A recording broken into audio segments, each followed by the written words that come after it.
नमस्कार। हरिभूमि के खास प्रोग्राम 8 PM में एक बार फिर आपका स्वागत है। हरियाणा की राजनीति में मंगलवार की भोर फटते ही भूकंप आ गया। हालांकि सोमवार शाम को ही शुरुआत शुरू हो गई थी। ये तय माना जा रहा था कि भाजपा और जसपा का गठबंधन टूटने के कगार पर है, लेकिन इस बात का किसी को अंदेशा ही नहीं था कि मुख्यमंत्री मनोहर लाल पूरे मंत्रिमंडल से इस्तीफा दे सकते हैं। जैसे ही सुबह हुई, ऐसा धमाका हुआ कि राजनीतिक पंडित भी सन्न रह गए। अचानक मुख्यमंत्री ने ऐसा कदम क्यों उठाया, इसी पर चर्चा कर लिए आज हमारे साथ हैं जनता टीवी के पूर्व संपादक व राजनीतिक विशेषज्ञ प्रदीप डबास, वरिष्ठ रिपोर्टर अजय मल्होत्रा, वरिष्ठ रिपोर्टर रविंदर राठी व चंडीगढ़ से पूरे घटनाक्रम पर पैनी नजर बनाए हुए योगेंद्र शर्मा। योगेंद्र शर्मा, मैं सबसे पहले आपके पास ही आ रहा हूं क्योंकि आप चंडीगढ़ में हैं और घटनाक्रम पे पैनी नजर बनाए हुए हैं। सुबह से कभी राजभवन कभी मुख्यमंत्री आवास पे जा रहे हैं, तो क्या लग रहा है कि पूरे घटनाक्रम के पीछे जो चर्चाएं चल रही है कि मुख्यमंत्री को बदला जा सकता है, ऐसा भी कुछ कयास है? नहीं, मेरे को इसमें बिल्कुल बहुत ज्यादा कोई दम मुझे इन खबरों में नजर नहीं आ रहा, क्योंकि एक तकनीकी एक विषय है ये जो लोगों को समझना चाहिए। क्योंकि जननायक जनता पार्टी के साथ ये अलायंस में थे और अलायंस के कारण जजपा की चिट्ठी के बाद ही मनोहर लाल मुख्यमंत्री बने थे। जी तो जी जी वो तकनीकी बात है कि वो चिट्ठी विड्रॉ हो गई है। इन्होंने भी मंत्रिमंडल को भंग इसलिए किया है, जो उनका समर्थन है वो विड्रॉ हो गया। तो मुख्यमंत्री जो थे वो गठबंधन के कारण बने हुए थे। तो जी तकनीकी एक विषय कि मुख्यमंत्री को भी रिजाइन करना पड़ा। अगर मंत्रिमंडल में कोई बदलाव होता तो मुख्यमंत्री को रिजाइन करने की जरूरत नहीं थी, अगर फुल मेजोरिटी होती तो।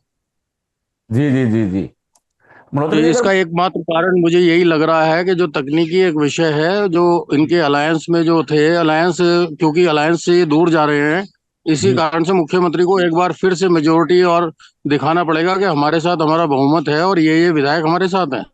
जी जी जी जी मल्होत्रा जी, मैं आपसे बात करूं क्योंकि लगातार खबरें आ रही हैं, ऐसी चर्चाएं भी हैं कि देवेंद्र बबली, रामनिवास सुरजाखेड़ा, तो भाजपा के जो जसपा के 5 विधायक हैं वो चंडीगढ़ में डेरा डाले हुए हैं, मुख्यमंत्री के संपर्क में हैं। तो इसे क्या माना जाए कि जसपा दो फाड़ हो गई है?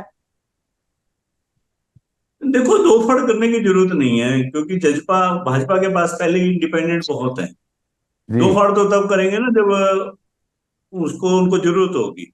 और ये तो देखो, शुरू से माना जा रहा था कि जो भाजपा अलग से चुनाव लड़ेगी और जी जजपा अलग से लड़ेगी। और कहीं ना कहीं आप देखना, एक नई डेवलपमेंट ये रहेगी कि जजपा के कैंडिडेट्स आप अब उठा के देखना कहाँ से कौन सा उतरता है कैंडिडेट। और जी वो कहीं ना कहीं पर्दे के पीछे इनका रहेगा सेटिंग आपस में। नहीं, और जिस इन्होंने तो शुरू से, मुख्यमंत्री जी ने 1.5 महीना पहले कह दिया था हमारा टेक्टिकल समझौता है। तो टेक्टिकल हाँ समझौता था तो यही था, टेक्टिकल भी चुनाव, हमने तुम्हारे को सरकार को सपोर्ट कर रखा। और मुख्यमंत्री जी, अब बीजेपी ने ये रास्ता निकाला भी, अलग भी करना है इसको और त्याग पत्र नहीं लेने हैं। अब नए सिरे से सरकार का गठन कर रहे हैं वो, जी जी ताकि नेशनल लेवल पे ये मैसेज जाए कि भाई हमने तो नए सिरे से गठन किया सरकार का और नई सरकार को जरूरत नहीं है जेजेपी, तो जेजेपी को जरूरत नहीं है उनकी। और इसलिए उन्होंने ये अब नया तरीका निकाला। और आप देखना, शाम 4 बजे तक मुख्यमंत्री जी को दोबारा चुन लेंगे ये, और जी लगभग 6 नए मंत्री बनेंगे। 3 जी इंडिपेंडेंट्स में से 3 जे भारतीय जनता पार्टी के मंत्री बदले जाएंगे। जी जी जी जी जी और योग आने वाले टाइम में जो जेजेपी के बबली हैं, काला हैं, गौतम हैं, ये पहले भी बीजेपी के साथ इनकी आपस में ट्यूनिंग अच्छी है। जी जी और जी हर वक्त भारतीय जनता पार्टी इनको अंदर खाते थोड़ा थोड़ा सपोर्ट करती रही है। जी तो जी इनमें से जी एक आधा ऐसा भी हो सकता है जिसको, जो लेटर स्टेज पे, अभी नहीं, जब जरूरत पड़ेगी भाजपा में शिफ्ट करवा के, और ये अपने विधानसभा के कैंडिडेट्स जब बनेंगे तो जी उस जी टाइम जी बनाए जा सकते हैं इनमें से कोई एक आधे को। जी जी जी रविंद्र, अगर मैं आपसे बात करूं कि अचानक जो ये घटनाक्रम हुआ, तो इसके पीछे आपको क्या नजर आता कि केवल गठबंधन ना होने से, या फिर क्योंकि एक साल से चर्चाएं चल रही थी, प्रभारी विपल देव भी बोल चुके थे कि ऐसा जरूरत नहीं है सरकार को, तो अचानक एक साल चलता रह गया, अब अचानक धमाका हुआ ये, इसके पीछे आप क्या सोचते हैं? पंडित जी, आप अगर देखेंगे एक लंबे स्पैन में क्या रहा कि मुख्यमंत्री भी कह चुके कई बार सार्वजनिक तौर पर कि ये जी सरकार भाजपा की है। जी जेजेपी इसको सपोर्ट कर रही है। जी वो अलग बात है, जेजेपी बार बार दावा करती थी कि हमारे भाजपा नेतृत्व में मजबूत संबंध है। जेजेपी द्वारा दावा बार बार जेजेपी बीजेपी सरकार का किया जाता था। लेकिन भाजपा के जो मुख्यमंत्री रहे, भाजपा के जो और मंत्री रहे, वो लगातार इस बात को कहते थे, सार्वजनिक तौर पर स्वीकारते थे कि सरकार भाजपा की है। जी और बहुत सारी चीजों पर कुछ विभागों में दुष्यंत या जेजेपी की कार्यशैली से वो लोग जब नाखुश होते तो भी वो इस चीज को क्रिटिसाइज करते थे, पल्ला झाड़ते थे। कई बार सरकार असहज हुई है, जी शराब घोटाला रहा हो या और दूसरे जो मसले रहे हैं जिन पर सरकार पर उंगली उठी है, जी उनको लेकर बीजेपी बैकफुट पे होती थी। और ऐसा लगता है बहुत सारी चीजों को लेकर, सड़कों की जो हालत है प्रदेश में, लगभग हर शहर में सड़कों की स्थिति से सब कोई अवगत है। तो उन सारी चीजों का ठीकरा अंततः जेजेपी पर, दुष्यंत पर फूटेगा।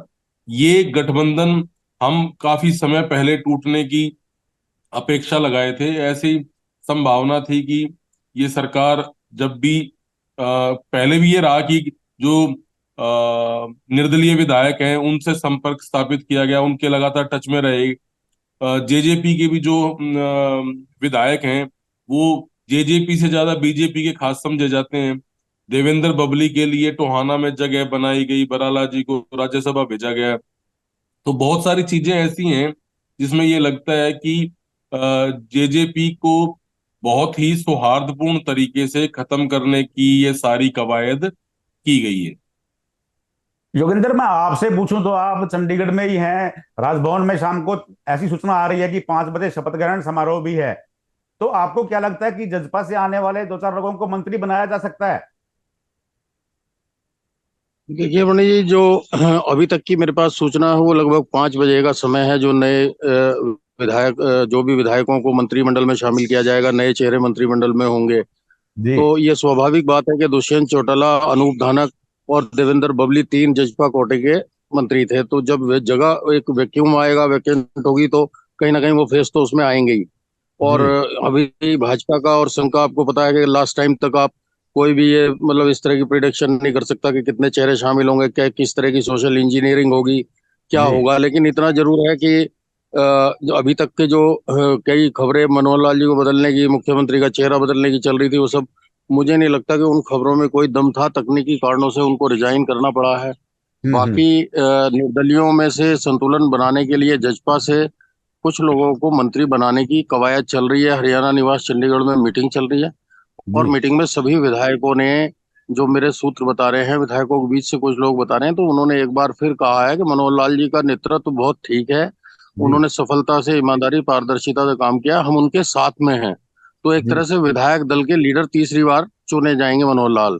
और जी ये जो औपचारिकता है वो शायद पूरी होने वाली है कुछ ही मिनटों में। तो विधायक दल के नेता चुने जाने के बाद में वो अपने समर्थन की चिट्ठी लेकर के गवर्नर को एक बार फिर वो औपचारिकताएं पूरी होंगी और वो 4, 4:30, 5 बजे मंत्रिमंडल के गठन का, डिपार्टमेंटों का बंटवारा बाद में, और इनको शपथ दिलाई जाएगी। मल्होत्रा जी, लगातार दुष्यंत दावा कर रहे थे कि हमें गठबंधन में सीट मिलेगी। वो बार बार कहते थे कि अभी महाराष्ट्र में भी गठबंधन नहीं हुआ। जब कर्नाटका के गठबंधन की बात चल रही थी तब भी वो करते थे कि अभी उनकी भी बात चल रही है, हमारी तो सीटें ही 10 हैं। तो लेकिन भाजपा का स्पष्ट रुख था कि हम 10 सीटों पर लड़ने जा रहे हैं। जब उन्होंने सीटें मांगी, ऐसी सूचनाएं हैं कि हिसार की सीट मांगी या भिवानी की, तो उन्हें आईना दिखाया गया कि हिसार में आपको केवल 2,80,000 वोट मिले थे, जबकि भाजपा उम्मीदवार को 6 लाख वोट मिले थे। तो आपको कैसे सीट दी जा सकती है? तो ऐसा तो रहा होगा कि बड़ी बात है, भाजपा ये मन पहले से ही बना चुकी थी कि जजपा का वोट बैंक खिसक चुका है। जी और अभी जजपा एक लाइबिलिटी बन गया था भाजपा के लिए, क्योंकि जी भाजपा, वो तो उनकी कम जरूरत थी, उन्हें अब भाजपा की ज्यादा जरूरत थी। जी और इस चीज को उन्होंने ध्यान में ले लिया था और पिछले दिनों से भाजपा इस चीज की तैयारी में थी। और मुख्यमंत्री जी के बारे में कल जैसे नरेंद्र मोदी जी ने कहा था कि मेरे पुराने साथी हैं, तो ये भी कह दिया था कि हाँ, क्लियर हो गया था कि मुख्यमंत्री ज्यादा पावरफुल होकर निकले हैं कल से। जी और जी जो लोकसभा की टिकटें हरियाणा की बटेंगी अब, उसमें भी उनकी से ज्यादा रही है। और उन्हीं का ही फैसला था कि जजपा से अलग होकर हमें चुनाव लड़ना चाहिए, क्योंकि हम एक भी सीट उनको देते हैं तो ये सीट जजपा के वोट बैंक से नहीं जीतेगी, ये भाजपा के वोट बैंक से जीतेगी तो हमें क्या फायदा उसे सीट देने का। जी। और महाराष्ट्र और बिहार की स्थिति और है, वहां संख्या ज्यादा है एमएलए की, तो वहां जी। फर्क पड़ता है भाजपा को अगर वो समर्थन वापस लेते हैं तो यहाँ तो भाजपा की कोई मजबूरी नहीं थी और जजपा के पास कोई विकल्प नहीं था। तो जजपा जी। तो बार बार यही कहती थी भाई हम गठबंधन में रहेंगे, और वो ये कहते थे कि हमारा टैक्टिकल गठबंधन है। तो यहाँ तो जजपा ज्यादा पीछे लगी हुई थी, ना कि भाजपा पीछे लगी हुई थी। और जी। 2 दिन से जिस प्रकार से आपने नोट किया, और राजस्व विभाग की लिस्टें आई, तहसीलदार बदले, कल ईटीओ बदले, वो ये दोनों लिस्टें आपके दुष्यंत के महकमे की हैं। तो जी। इनमें पूरी तरह से दुष्यंत की कंसेंट नहीं थी। तो ये दूसरे सरकार ने पहले से ही मन, और अब आगे इन्होंने ये मन बना लिया कि हमने किस किस को मंत्री बनाना है। ये सारा स्क्रिप्ट लिखी जा चुकी है, और जी। अब ये माना जा रहा है कि 6 मंत्री नए आपके मंत्रिमंडल में देखने को मिलेंगे आज शाम। जी। जी। रविंद्र, क्या विकल्प रह गया है दुष्यंत के पास? अगर हम दुष्यंत की बात करें कि दुष्यंत 4.5 साल तक सरकार में रहे, खूब डंके की चोट पे वो दावे भी करते रहे, लेकिन अब एकदम धरातल पे बिल्कुल साफ दिखाई दे रहा है, तो उनके पास क्या विकल्प है अब कि वो 10 विधान लोकसभा सीटों पर चुनाव लड़ेंगे? पंडित जी, एक कहावत है, पुरानी कहावत है कि नमाज पढ़ने गए थे और रोजे गले पड़ गए। जी। लोकसभा चुनाव में सीट मांग रहे थे और विधानसभा चुनाव के लाले पड़ गए। जेजेपी के साथ बहुत अच्छी स्थिति नहीं बनने जा रही है। उसका एक कारण है, 4.5 साल तक जेजेपी के एक एक वर्कर ने सरकार की शान में कसीदे पड़े हैं। जी। अब वो किस मुंह से जाके मतदाता को ये कहेंगे कि सरकार ने ये गलत किया, सरकार में ये गलत हुआ।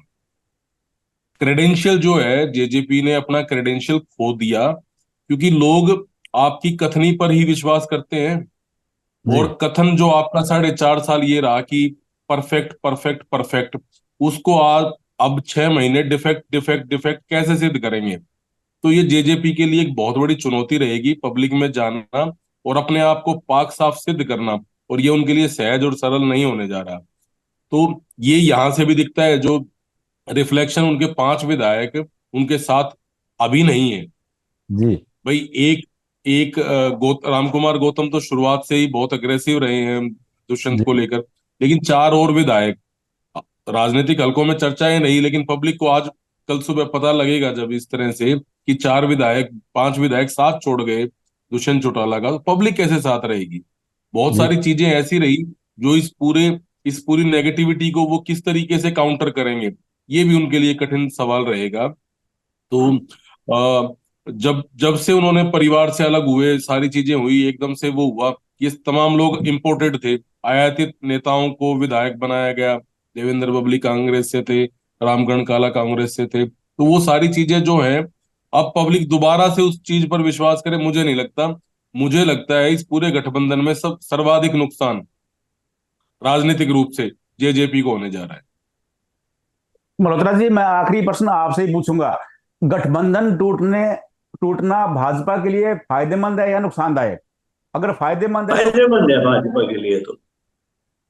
भाजपा के लिए फायदेमंद है, परंतु मेरा एक और बात भी मानने में ऐड कर रहा हूं बीच में, जी। कि तत्कालिक रूप से तो जेजेपी को नुकसान है क्योंकि वो जी। सत्ता से बाहर हो जाएंगे। जी।